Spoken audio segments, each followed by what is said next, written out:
What if I told you there's a house in America where no one has ever survived a single night? That was the line that hooked over 20,000 people into watching a late-night live stream on October 12th. The screen flickered with static before focusing on 4 grinning faces lit by the sickly glow of their phone flashlights. They called themselves the Fear Chasers, a group of urban explorers who thrived on breaking into abandoned hospitals, forgotten factories, and condemned houses. But tonight was different.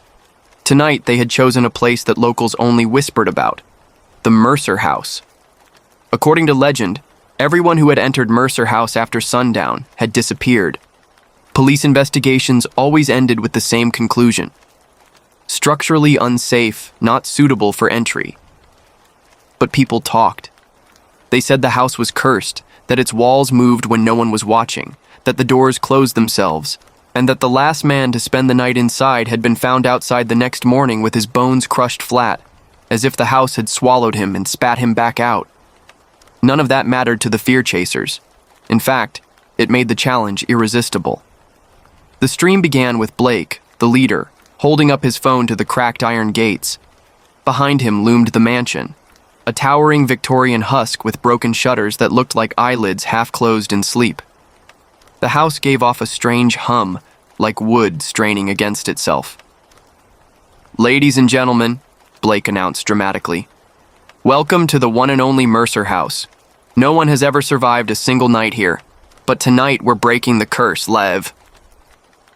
The chat exploded with laughing emojis, dare messages, and a few chilling warnings from locals who typed, "Turn back. Don't go in."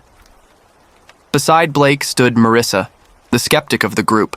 Her arms crossed tightly, though her forced smile told the audience she didn't want to be there. Next was Jonah, the tech guy, already adjusting his GoPro and checking his drone feed. And lastly, there was Casey, the quiet one, always tagging along, always recording. He didn't say much, but his camera never blinked. The gates creaked open with a sound like a scream muffled in the throat. They stepped through, the gravel crunching like brittle bones beneath their shoes. The house loomed closer, its windows dark and glossy like watching eyes. Inside, the air smelled of mold and something else. Something metallic, like rusted iron or dried blood. Their light swept across the entrance hall. Wallpaper peeled in strips, exposing long veins of cracked wood beneath. The grand staircase rose before them, each step sagging like tired lungs. "This place is a wreck," Jonah muttered, though his voice trembled. Blake smirked at the camera. "Remember, folks, if we make it until sunrise, Mercer House's curse is broken. Let's get exploring." They wandered room to room, narrating for the audience. A dining room where chairs faced the walls as if in punishment, a nursery littered with broken dolls whose glass eyes glittered in the flashlight beams, a library where every book had its pages torn out. But the deeper they went, the stranger it became. Marissa noticed first. "Wait," she whispered, stopping in the hallway. "Didn't we pass this painting already?" Everyone turned. The portrait, a gaunt woman with hollow eyes, hung on the wall. Just minutes before, they had seen the exact same painting in the library. "Maybe there's more than one," Blake shrugged, but his laugh was thin. They pressed on, yet no matter where they went, the house seemed to rearrange itself. Doors opened into rooms they had already seen.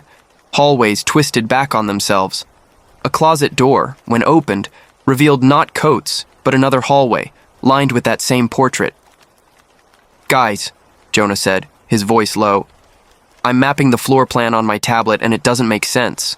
The rooms overlap each other. It's impossible." The chat began to shift. Messages flooded in. "Get out now. It's moving. Something's wrong with the mirrors." "Mirrors?" Casey asked quietly, pointing his camera to the cracked wall-length mirror in the hallway. Their reflections stared back, except Marissa wasn't moving. Her reflection stayed perfectly still, even as she turned her head in horror to look. The audience exploded in all caps. "Her reflection didn't move!" Marissa stumbled back, bumping into Blake. Her reflection remained, frozen, her eyes wide and mouth open as if mid-scream. Then, without warning, the reflection's mouth began to move. Slowly, soundlessly, forming words none of them could hear. "Jesus Christ," Blake muttered, grabbing Marissa's arm. "We're done. We're leaving now." But when they turned back toward the entrance, the front door was gone. There was only another hallway, a hallway lined with mirrors, and in every reflection, their doubles smiled. The silence after that moment was unbearable. Even the live stream chat slowed to a crawl, as if the viewers themselves were holding their breath. Blake aimed his phone back at the hallway where the front door should have been, his camera shaking despite his best effort to appear in control. There was a door," Marissa whispered, her voice raw. "I swear to God, we came through right there." But the polished wooden hallway stretched endlessly, lined with warped mirrors that caught their flashlight beams and threw them back in distorted shapes. Their reflections no longer matched their movements. Each reflection lagged, smiled too wide, or turned its head a second too late. "Okay," Blake said, his voice cracking as he tried to sound steady for the audience. This is a prank. Somebody's messing with us." "No one's messing with us," Jonah said. His eyes darted around, scanning the mirrors, scanning the floor plan on his tablet. "This place is changing. Literally changing. It's not even architecture anymore. It's like it's alive." Casey, still recording, whispered so softly the mic barely picked it up. "Then it's watching us." The chat came alive again. "Run. Don't look in the mirrors. Cover them. Cover them." Marissa suddenly let out a short cry. One of the reflections, her own, had pressed its palms flat against the glass and was mouthing words at her. This time, the words were clear. "Stay." She stumbled back, nearly tripping over a broken chair behind her. "We have to find another way out," she said. "Now." They followed Jonah deeper into the house, their flashlights jittering across the rotting wallpaper. Every hallway seemed to stretch farther than it should, and every door led to somewhere wrong: a kitchen where the ceiling dripped black water, a bedroom where the bed pulsed like a heartbeat beneath the sheets, a stairwell that twisted upward into darkness but ended against a solid wall after only 7 steps. Blake kept the stream going, trying to keep his voice calm for the viewers. "Okay, guys, just remember, we're professionals. We've done asylums, tunnels, even that sewer system in Philly. This is no different." But his bravado cracked when Jonah stopped in the middle of a hallway and turned his tablet for them to see. "The map is erasing itself," he whispered. On the screen, the rooms Jonah had carefully mapped earlier were disappearing one by one, dissolving into static as if they'd never existed. Casey lowered his camera for the first time. "It's eating the house," he said. A sudden crash echoed from behind them. They spun around. One of the mirrors had shattered on its own, pieces scattered across the warped floor. But the reflection, their reflections, remained in the broken glass. And they were moving closer. The shards rippled as though filled with liquid, their doubles crawling forward, dragging themselves through the glass with sickening, jerky movements. Their grins were carved too wide, eyes too black. "Oh God, run!" Marissa screamed. They sprinted down the hall, their footsteps pounding against the floorboards, the sound overlapping with the distorted laughter of the reflections. Blake's camera shook violently as he tried to keep the audience in view. The chat exploded in warnings, pleas, and disbelief. Finally, they burst into a large room that looked like a ballroom. The floor was coated in dust, but their footsteps left no tracks. The chandeliers above were swaying, though no wind stirred. "What the hell?" Blake panted. Jonah doubled over, his breath ragged. "The house! It's not just rearranging, it's deciding where we go. It's trapping us." Marissa pointed to the far side of the ballroom. "Look! Stairs!" Sure enough, a grand staircase curved upward into the shadows. Without thinking, they bolted across the room. But halfway up, Casey froze, his camera tilted toward the chandelier above. "Wait," he whispered. The others stopped, following his gaze. Every chandelier, every one of the dozen glittering lights above, was filled with bones.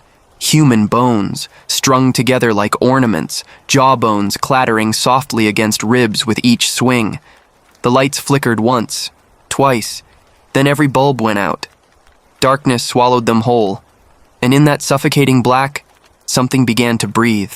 The sound was unmistakable. A slow, heavy inhale. Then an exhale so deep it seemed to stir the dust around their feet. "Tell me that's not," Jonah began, but his voice broke. "No one breathe," Blake whispered. His phone flashlight cut a thin, trembling beam through the dark. The chat was going insane. "It's breathing with you. Get out. It's inside the house walls." But the sound wasn't coming from the walls.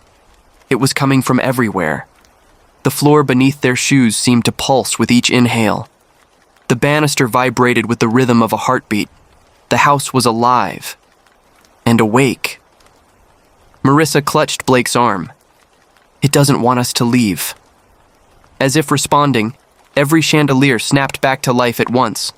Harsh white light flooded the ballroom, revealing the bone-filled fixtures swaying violently now, as though shaken by invisible hands. The explorers staggered backward, shielding their eyes. Casey's camera caught it first. "There," he said hoarsely, pointing. One of the mirrors they had left behind was now leaning against the far wall of the ballroom.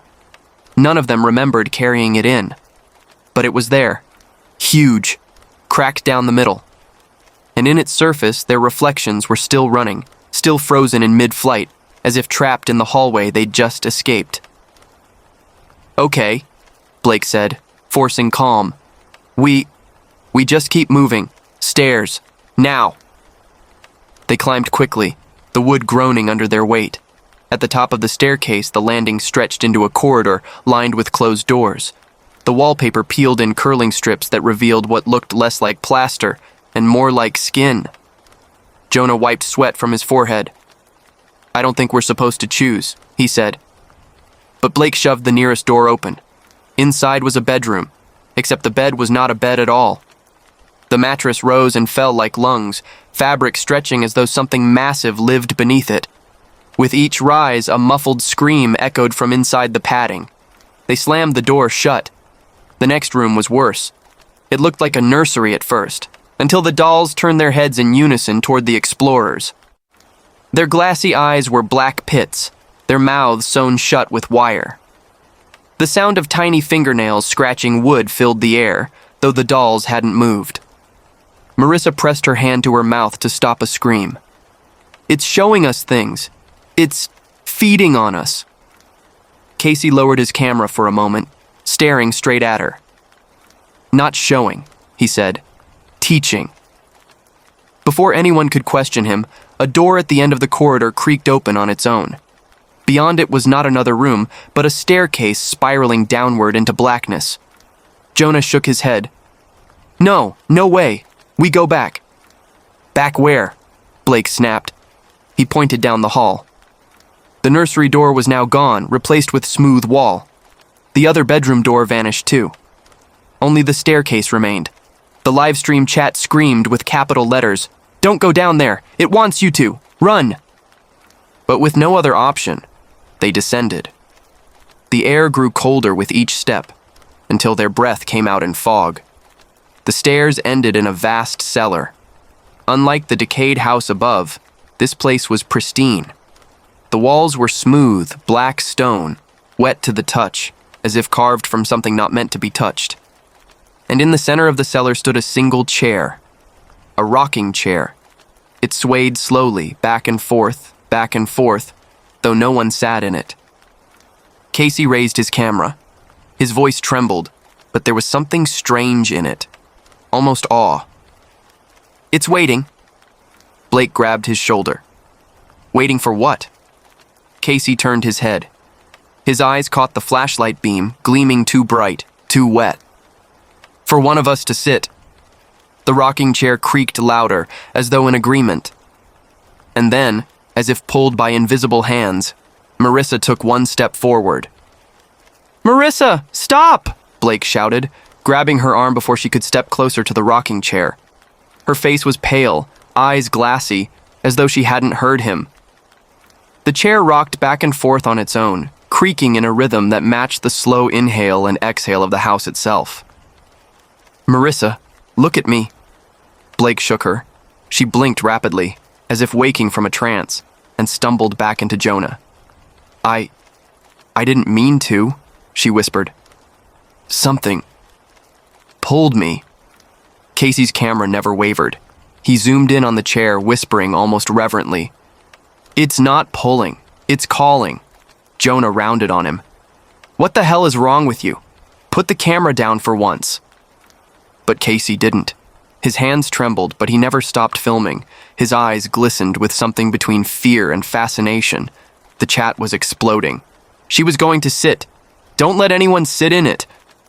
Casey's acting weird. Blake dragged everyone toward the far side of the cellar, away from the chair. But as they moved, the black stone walls began to change. Faces appeared in the slick surface. Faces screaming in silent agony, mouths open too wide, eyes sunken but alive. The explorers froze, lights shaking across the grotesque wall of humanity. "Oh my God," Marissa breathed. "They're people. The people who didn't survive the night." Jonah's voice cracked. No, this isn't real. It can't be real." But then one of the faces pressed forward, straining against the stone, its lips moving. They could all hear it clearly. "Sit down." The rocking chair creaked louder, the sound echoing in their skulls. Panic surged through the group. Blake grabbed Jonah and Marissa. "We're leaving. Now!" But the stairs were gone. Behind them, where the staircase had been, was nothing but smooth, unbroken stone. "No, no, no, no!" Jonah shouted, pounding against the wall. "It was here! It was just here!" The rocking chair slowed, its movement halting. The cellar fell eerily silent. Then a new sound rose, a wet, dragging shuffle, like something crawling just beyond the light. Blake swung his phone around, its flashlight beam slicing through the darkness. Something was there. In the far corner of the cellar, a shape clung to the ceiling.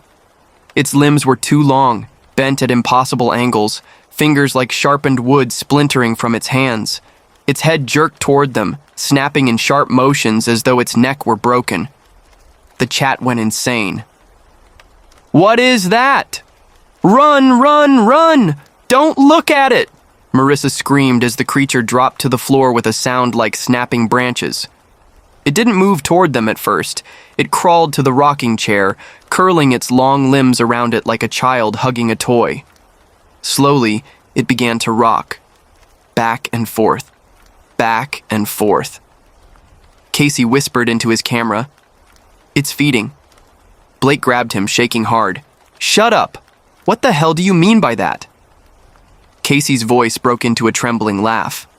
"Don't you see? That's why no one survives the night. The house isn't haunted, it's hungry. And every step we take, every scream, every ounce of fear, we're feeding it." The creature's head snapped toward them. Its mouth opened wider than humanly possible, releasing a low, guttural moan that vibrated through the stone walls. The faces in the walls screamed in unison, their cries muffled but deafening. The explorers clamped their hands over their ears, but the sound burrowed inside, rattling their skulls. The lights flickered violently, plunging them into brief flashes of total darkness. When the light steadied again, Marissa was gone. "Marissa!" Blake screamed, spinning in circles. "Marissa!" Then they heard it, from the chair. The sound of the chair rocking, slow and steady again. And Marissa's voice, soft, broken, whispering from its seat. "Don't fight it." "Marissa!" Blake's shout cracked through the cellar, echoing off the black stone. He shoved his phone's light toward the rocking chair. Marissa was there. Her body sat stiffly in the chair, hands folded neatly in her lap like a child posing for a portrait. But her eyes were wide and blank, staring straight ahead, unblinking. Her lips moved slowly, whispering words none of them could hear. "No," Jonah muttered, shaking his head violently. "No, no, no, that's not her. That can't be her." The creature crouched behind the chair, its elongated limbs wrapped lovingly around the backrest, rocking her gently. Its mouth hung open in a jagged smile, black drool hissing as it dripped onto the stone floor. Casey raised his camera, zooming in. His voice trembled, but there was a strange fascination in it. It let her sit. That means she's part of it now. Blake spun on him, furious. "Shut up! She's not part of anything. We're getting her out." He ran forward, grabbing Marissa's arm to yank her from the chair. For a second, it worked. Her body jerked forward as though breaking free. But then her skin rippled beneath his grip, sinking, stretching like wax too close to fire. And before his eyes, her arm melted back into the chair. God! Jesus Christ! Blake stumbled back, his hands slick with something warm. It wasn't blood, it was thicker, oily. The chair pulsed once like a living organ, and Marissa's blank eyes rolled toward him. This time, her lips formed clear words. "You can't leave." Jonah screamed, grabbing Blake and pulling him away as the creature began to rise from its crouch, bones cracking with each jerky motion. It unfolded itself like an insect, stretching its legs, towering taller than any of them. Its body scraped the ceiling. The chat exploded in panic. "Run! Marissa's gone! Don't touch the chair!" Casey, still recording, didn't move. His camera stayed locked on Marissa and the creature, his face a mix of horror and awe. Blake shoved him hard. "Move, damn it!" The three remaining explorers sprinted along the edges of the cellar, searching desperately for an exit. The smooth black stone walls offered nothing. No stairs, no cracks, nothing but screaming faces pressed just below the surface. Then Jonah saw it. "There! Look!" In the far corner, a doorway flickered into existence. Not built into the stone. It simply appeared, trembling like a hole torn in reality. Beyond it was a hallway, lined with candlelight. "Go!" Blake shouted. They ran for it, the sound of the creature's limbs scraping against the floor behind them. Just as they reached the doorway, Casey stopped. "Wait," he said. Blake and Jonah skidded to a halt, whirling on him. "What the hell are you doing?" Blake screamed. Casey's eyes gleamed in the candlelight. His camera shook in his hands, but he never lowered it. "It wants one of us," he said softly. "That's the deal. That's how the others survived this long in here. That's why the house keeps feeding. It only lets the rest go when one of us stays." Jonah's face twisted with disbelief. "You've lost your mind." Casey shook his head slowly. "No, I've been listening, watching. The chat heard it too. It doesn't just eat us, it collects us. One sits, the others leave. That's the bargain." Behind them, the creature screeched, a sound like metal tearing against bone. The rocking chair thudded hard against the floor, shaking as though eager for another occupant. Casey took one step backward, toward it. His camera remained trained on Blake and Jonah, broadcasting his trembling smile to thousands of horrified viewers. "You guys should go," he whispered. "Someone has to." Jonah lunged for him. "No, don't you dare!" But the floor groaned beneath their feet, splitting into jagged cracks. The house was choosing, and the chair kept rocking. "Casey, stop! Don't do this!" Blake shouted, his voice breaking. He and Jonah clung to the edges of the cracking floor, the stone splitting into jagged chasms that glowed faintly red below, as if something vast and burning lay beneath the house. But Casey didn't stop. His face was eerily calm, even tender, as he backed toward the rocking chair. The creature loomed behind it, limbs twitching in spasms of anticipation. "This isn't about us anymore," Casey said. His voice trembled, but his conviction was chilling. "Don't you get it? It's been feeding for decades, maybe centuries. We can't fight it, but we can bargain." Jonah lunged forward, grabbing his arm. "You're insane. This isn't bargaining, it's suicide." Casey jerked free with surprising strength. "Better one of us than all of us." Blake's chest heaved, his mind racing. Behind him, the doorway of flickering candlelight pulsed like a heartbeat, as if the house was holding the exit open just long enough to tempt them. "Casey, listen to me," Blake said, forcing his voice to steady. This house doesn't let anyone go. You sit in that chair, you're gone, and we'll be next. Don't you see? It never stops. For a moment, doubt flickered across Casey's face. His hands shook, lowering the camera. But then the chair rocked on its own, slowly, creaking in rhythm with the house's breath. The faces in the stone walls screamed in unison, "Sit!" Casey's eyes filled with tears. "I'm sorry." He turned toward the chair. "No!" Jonah surged forward, shoving him hard. The two crashed to the floor, wrestling as the cracks widened beneath them. The livestream viewers watched in horror, comments exploding in a blur of panic. The creature shrieked, the sound like glass shattering inside their skulls. It began to crawl toward them, each movement grotesque and jerking. Its limbs stretched impossibly long, spanning half the cellar in seconds. "Go!" Jonah shouted at Blake, his voice raw. He wrestled Casey, pinning him down, trying to keep him away from the chair. "Get out while you can!" Blake hesitated, torn, every nerve in his body screaming at him to run and to stay all at once. Then, in a horrifying blur, the floor beneath Jonah split wide. He and Casey tumbled into the crack, their screams echoing as they vanished into the fiery glow below. The stone sealed behind them as though it had never opened. The chair stopped rocking. Blake stood frozen, chest heaving, staring at the empty space where his friends had been. Only the creature remained. Slowly, it turned its head toward him, its mouth split wide into a jagged grin. And then, the rocking chair creaked once more. Blake's phone buzzed in his hand. He looked down in shock. The livestream chat had gone silent. Completely silent, except for a single new message that repeated again and again. Sit. What if the house never wanted ghosts? What if it wanted us alive? The words hung in the air like poison. Ethan's voice cracked as he whispered them, his flashlight trembling in his grip. A silence followed, heavy and suffocating, as though the house itself was listening. Alive? Rachel asked, her face pale. You mean it doesn't kill them? Ethan shook his head. His eyes darted to the walls, to the ceiling, to the pulsating beams of wood and wallpaper that seemed to throb faintly, like the steady beat of a hidden heart. Not right away. It feeds on them slowly, keeps them inside. That's why no one survives. They don't die. They stay. The lights flickered violently, and suddenly, the distorted faces they had glimpsed earlier appeared again on the walls.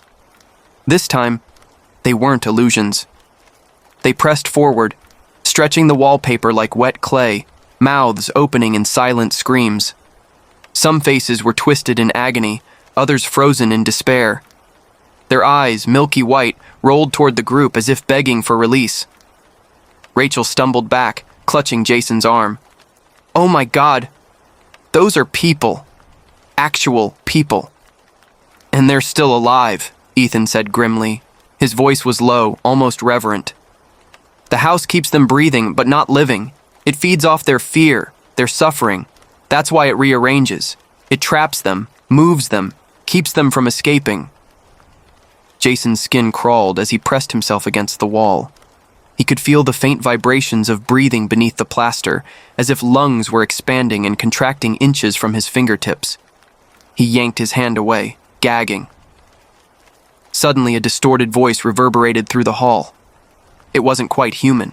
It was layered, overlapping, like hundreds of whispers speaking the same words at once. Stay, with us, stay, forever.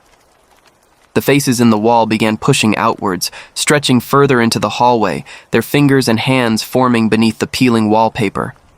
One hand ripped free with a wet tearing sound, grasping for Rachel's ankle.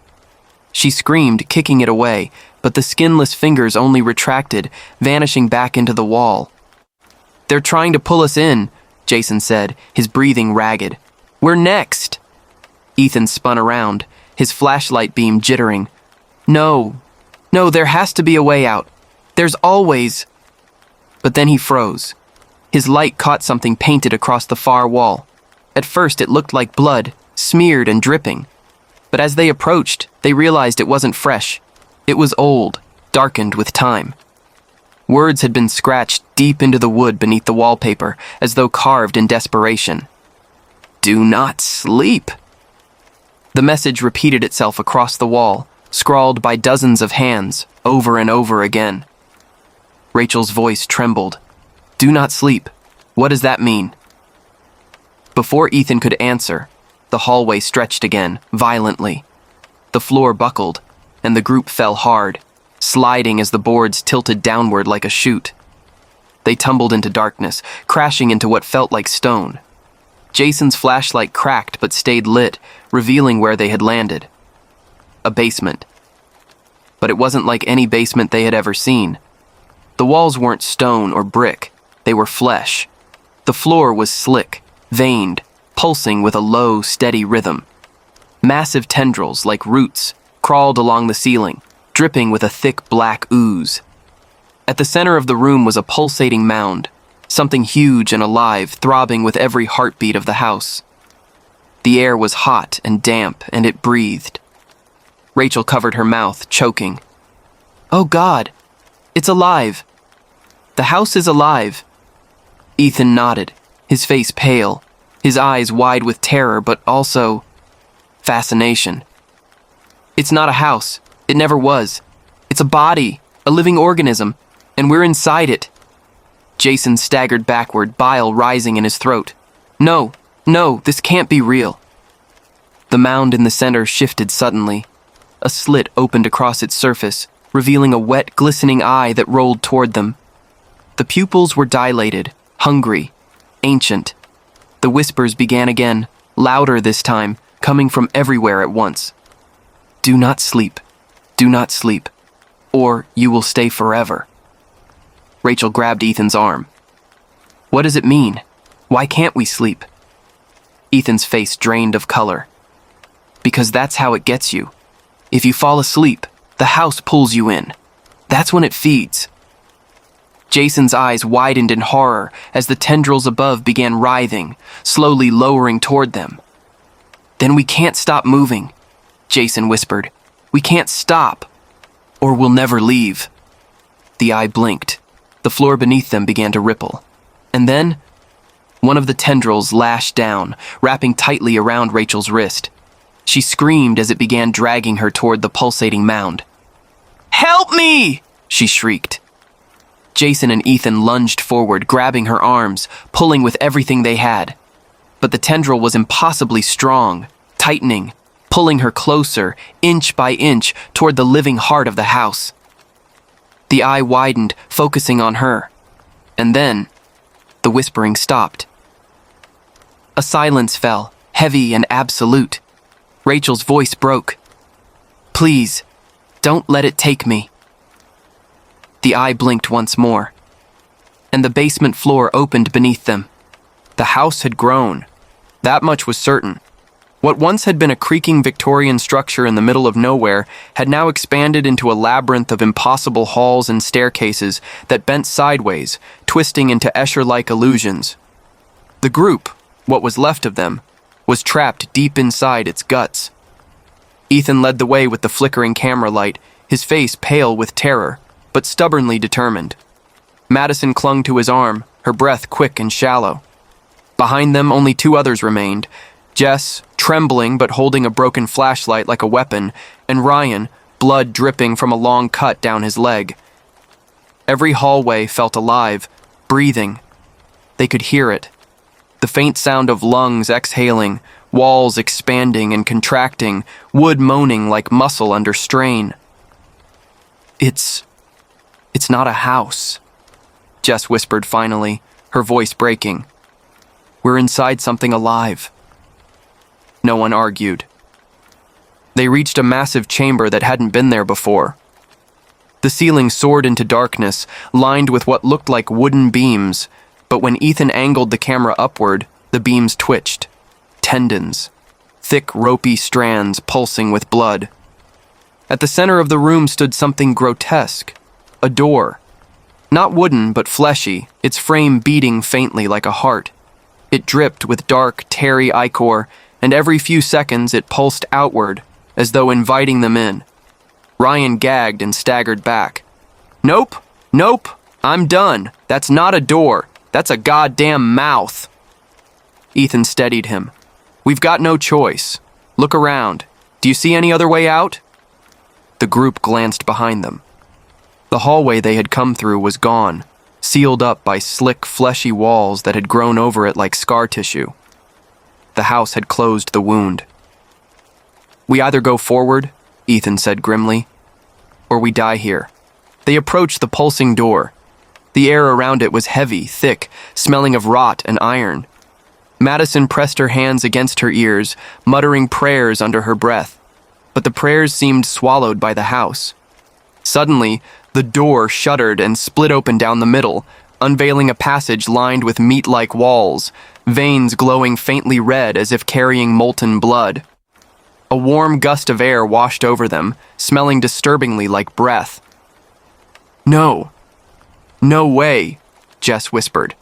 That's its throat. And it was. The realization struck all of them at once. The house wasn't just feeding on them. It was digesting them, slowly pulling them deeper inside its body until there would be nothing left. Ethan forced himself to step in first. His sneakers squelched on the wet organic floor, and the sound was unbearable, like walking through raw flesh. Madison clutched his jacket, eyes wide with tears. Jess and Ryan followed, though every step seemed to drain their will. As they descended through the passage, the walls contracted around them, squeezing tighter and tighter. Pulses of heat ran through the structure, like blood being pumped by an unseen heart. And then, they heard it. A voice, not a whisper, not a scream, but a low, guttural sound reverberating through the walls. It wasn't words at first, just a vibration that shook their bones. But slowly, horribly, syllables formed. Hungry! Jess let out a strangled sob. It's talking. Oh my God, it knows we're here! Ethan tightened his grip on the camera. The light flickered again, but he held it steady. Keep moving. We have to find the core. If it's alive, then it can die. They stumbled into another chamber, larger, hotter, stinking of bile. The floor wasn't wood or stone anymore. It was soft, pliant, twitching with each step, and covered in strange lumps. At first, Madison thought the lumps were rocks, but then one shifted and moaned. Bodies, dozens of them, half digested, fused into the walls and floor. Explorers, families, wanderers, all of them caught by the house, their skin stretched and melted into its surface. Their eyes flickered open, milky white, mouths opening and closing as if trying to scream, but too weak to make a sound. Jess screamed and stumbled backward. No, no, no, no. Ryan fell to his knees, sobbing uncontrollably. We're next. We're next. It's going to eat us alive. The half-digested victims began to move in unison, their broken voices rasping the same word over and over. Join, join, join. Ethan dragged Madison and Jess forward. Don't look at them. Don't listen. There has to be a way out. But deep down, he wasn't sure anymore. Because as he turned, the camera caught something in the far wall of the chamber. A massive, pulsating organ. Red, wet, and throbbing, veins crawling across it like black roots. The heart of the house. It beat slowly, powerfully, each thud rattling their bones. With every pulse, the walls around them tightened. The victims embedded in the floor twitched harder, whispering louder. Ethan swallowed hard. That's it. That's where it lives. Madison clutched his arm. Then how do we kill a house? Ethan didn't answer. He was staring down at the camera, at the metal battery pack clipped to the side, sparking faintly from the endless abuse it had taken. A terrible, desperate idea was forming in his mind, and the house seemed to sense it. Because suddenly, the entire chamber let out a guttural, deafening roar.